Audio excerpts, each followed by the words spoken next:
Assalamualaikum warahmatullahi wabarakatuh. My name is Siti Aminah. My ID number is 2021010060016. In this video, I will explain about translation problems and solution. First is the title. The title is one of the difficulties of the translator when translating. Therefore, translators and editors are asked to be creative in order to continue to attract readers and not damage sales potential.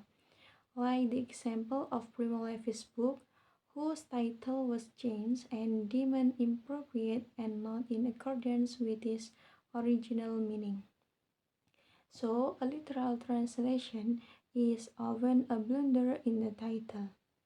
Second is stylized language. In translating something, language style is needed to set the right mood, tone, and style, so that the meaning conveyed can be received by the reader clearly and not ambiguously. In other words, the translator can attract the reader without destroying the reader's experience. Number 3 is regional dialect. Translators do not need to replace the meaning of something with other words in English to make it easier for readers, because the regional dialect has its own character.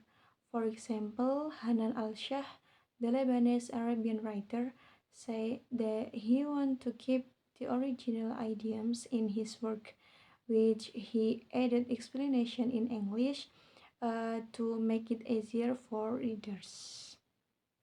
Number 4 is strong language. Expletive must still be present in the translator, but do not appear to offend the reader and the smooth way of delivering the translation. In this case, the translator should also understand that in every country there is a swearing that cannot be compared in English. And number 5 is colloquialism. Translators should be able to sensitive to cultural differences and colloquialism. With good knowledge of colloquialism of other country, dialect and slang in the native country, translators are be able to convey meaning and can produce appropriate English and not disturb the reader. And number 6 is humor. Humor tends to get lost in translation the easiest, because something funny in another language can sometimes fail or get lost in English without a long explanation. Martin Riker agrees that successful joke translation tend to substitute words rather than literal translation. And number 7 is untranslatable words and cultural-specific references. In translating difficult language, we need a language equivalent or equation that can make it easier for the reader.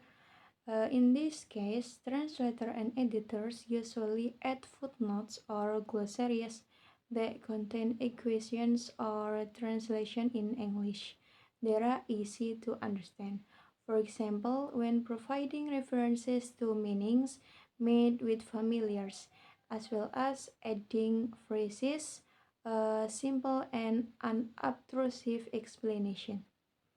And number 8 is quotes from other sources. When looking for translation of song lyric and poetry, translators have difficulty finding features of speech or the equivalent of a word.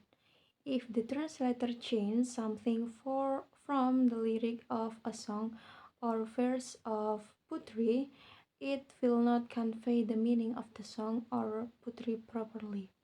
Therefore, the translator should provide footnotes that can explain the figurative or synonymous meaning of the word.